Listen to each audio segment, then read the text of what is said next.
da oliveira minta e decepcione-os e os campos não produzam mantimento. Ainda que as ovelhas sejam saqueadas do aprisco, ainda que nos currais não haja gado, todavia eu me alegro no Senhor, exulto no Deus da minha salvação. O Senhor Deus é a minha fortaleza, e Ele faz com que os meus pés sejam como os da corça andando pelas alturas. O que leva um homem a falar isso, senão a crença na soberania de Deus?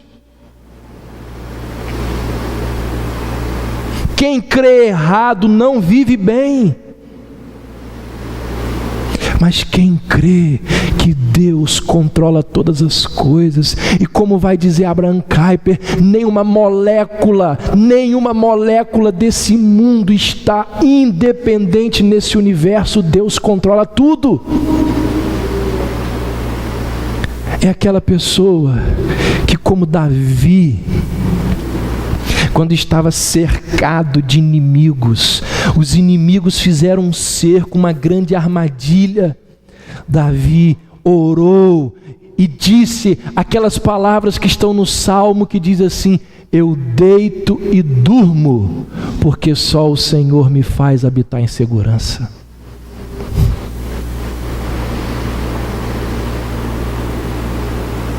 Foi por conhecer a soberania de Deus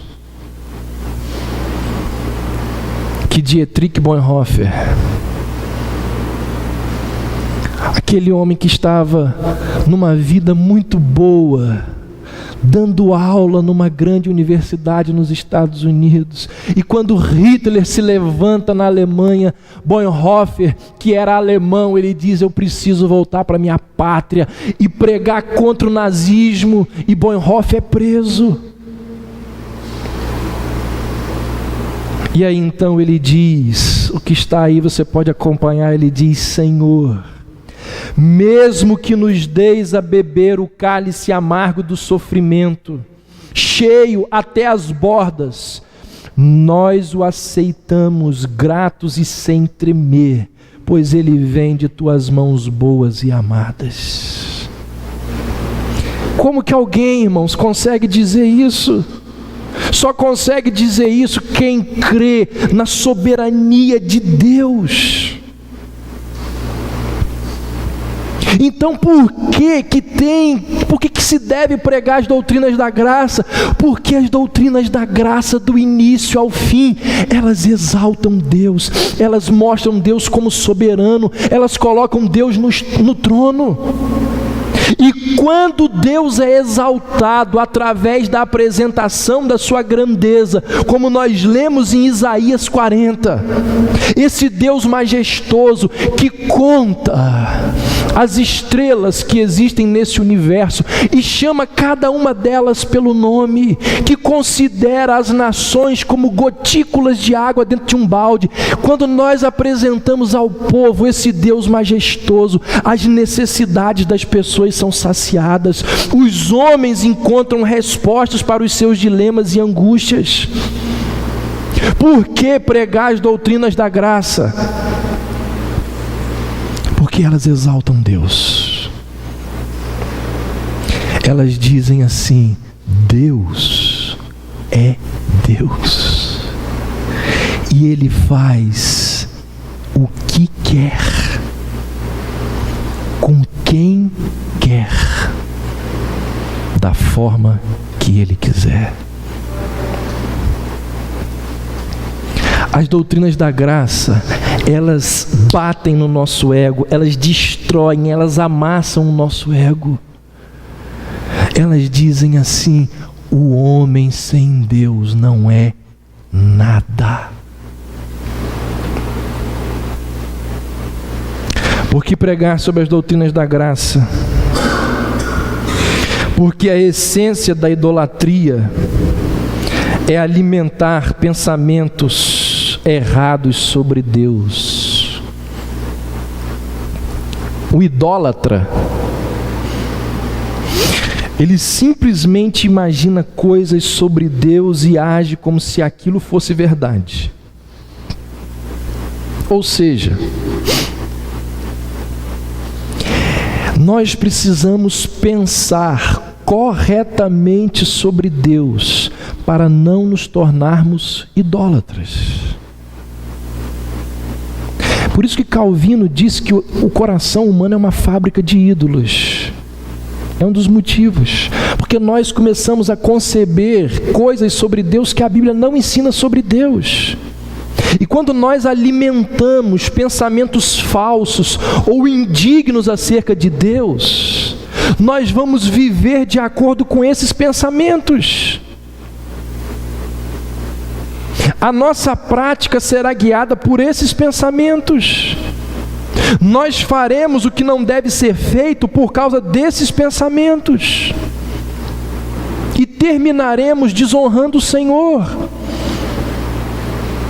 Então, a pessoa que crê mal, ela não apenas crê errado, ela não apenas vive mal, como ela é uma pessoa idólatra.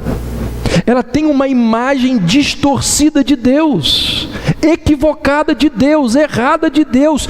E quem pensa de Deus de forma errada é um idólatra.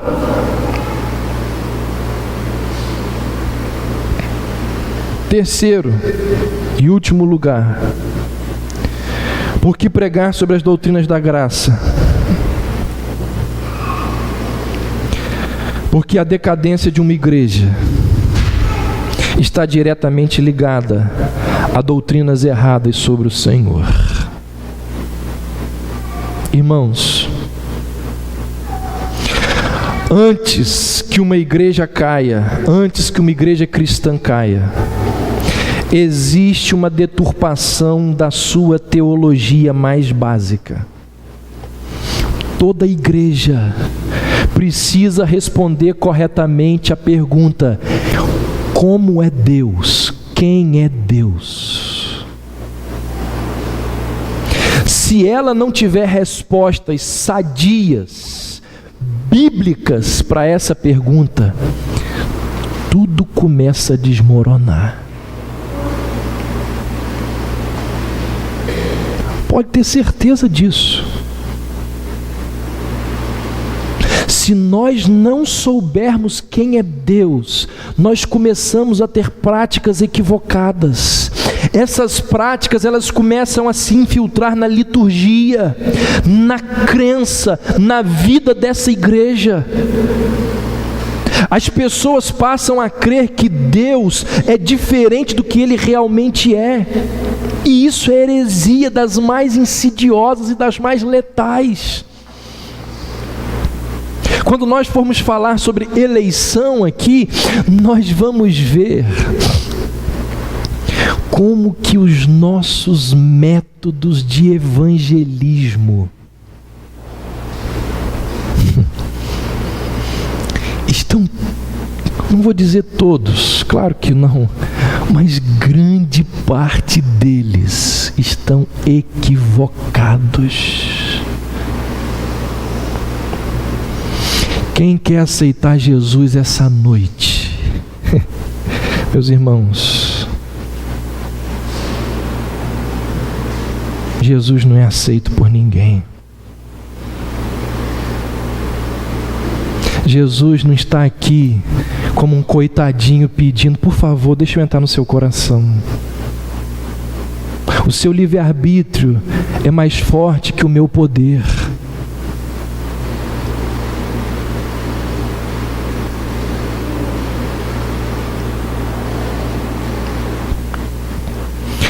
Quando nós não temos uma visão correta de quem é Deus, nós caímos em práticas erradas. Não me surpreende. Às vezes algumas pessoas perguntam assim: por que é que nós chegamos aonde estamos? Por que que as igrejas hoje em dia são tão antropocêntricas, humanistas, liberais, caíram no relativismo? É só você olhar o passado da igreja. E vai ter uma mensagem que eu vou falar sobre isso. Eu vou mostrar historicamente como que a igreja foi abandonando as doutrinas fundamentais. O que nós temos hoje é um evangelicalismo pobre, cheio de heresias. Um evangelicalismo monstruoso, não bíblico, porque abandonamos as doutrinas centrais da fé cristã. Como existe práticas que não são bíblicas dentro das igrejas. É por isso que o dever mais difícil da igreja nos dias de hoje é o de purificar e elevar o seu conceito de Deus. Isso é difícil.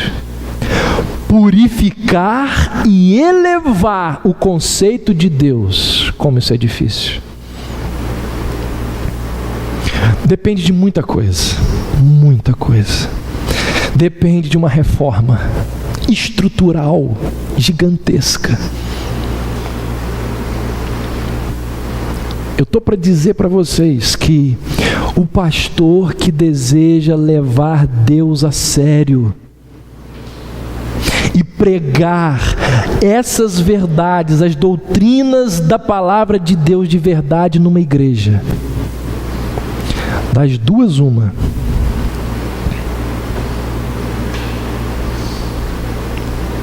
ou a igreja vai rachar, grande parte da igreja vai sair, ou ele vai ter que sair e começar tudo do zero, e começar do início. Vocês acham que se alguma igreja batista me convidasse para ser pastor, eu teria a liberdade de falar as coisas que eu falo desse púlpito? Irmãos, em menos de um ano, talvez até menos, eles escolheriam outro. Sabe por que eu falo as coisas que falo daqui? Um dos motivos, não é o único, porque nós começamos do zero. Nós fomos sendo educados aos poucos. E hoje eu tenho liberdade e não tenho o menor medo, o menor temor de dizer o que precisa ser dito. Ao contrário de muitos colegas de ministério que são amordaçados. E em parte eu os entendo. Se uma igreja quiser ser uma igreja verdadeira, ela precisa purificar e elevar o conceito de Deus.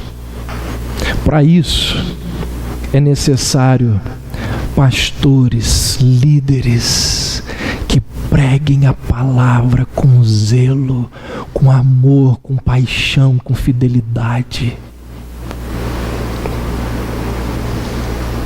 Para isso, é preciso que a igreja entenda que a tarefa principal do pastor é pregação. É pregação. É pregação. E para ele pregar, ele precisa estudar muito. E louvado seja Deus, porque quando nós começamos, naquelas primeiras reuniões, eu virei para vocês e perguntei assim: vocês querem os meus pés ou a minha cabeça? Porque se vocês quiserem os meus pés, arrumem outros. Porque Deus me chamou para pregar a palavra, para expor a palavra. E as doutrinas da graça, elas nos chamam, elas nos convidam a aprendermos e a nos aprofundarmos cada vez mais no ser de Deus. Eu encerro dizendo o seguinte: eu não tenho o menor medo em afirmar que as doutrinas da graça são as verdades mais importantes do mundo. São as verdades mais importantes do mundo, seja de que área for.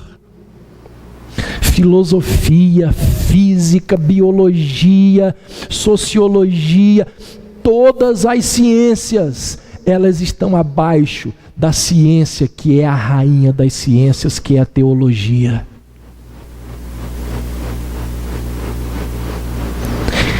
Essas verdades que nós vamos aprender a partir do domingo que vem, elas são as verdades mais importantes do mundo.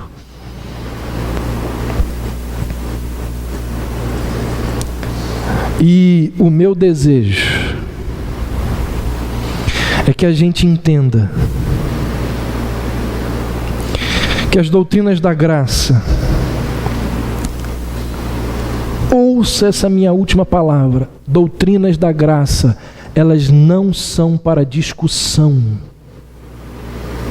Elas não servem para vencermos debates. Elas existem para vivermos delas, para vivermos com elas. A função das doutrinas da graça não é entreter o nosso intelecto, não é trazer entretenimento para os nossos neurônios. As doutrinas da graça, elas servem para prover uma rocha para os nossos pés quando tudo estiver desmoronando. Quando a vida começar a levar aquelas burdoadas, quando o vento, a tempestade da vida assolar o nosso barco, o que vai manter o nosso barco firme são essas verdades, são as doutrinas da graça.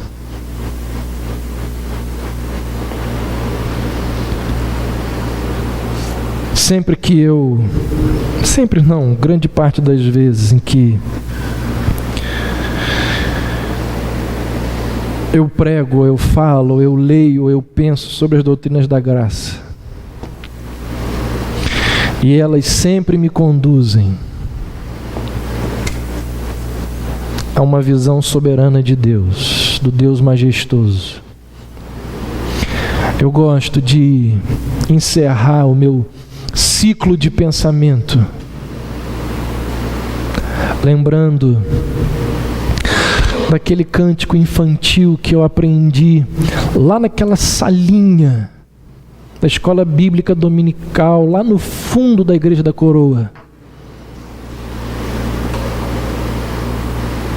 Quando aquela classe pequenininha de crianças, a tia ensinou um hino que dizia assim: meu barco é pequeno,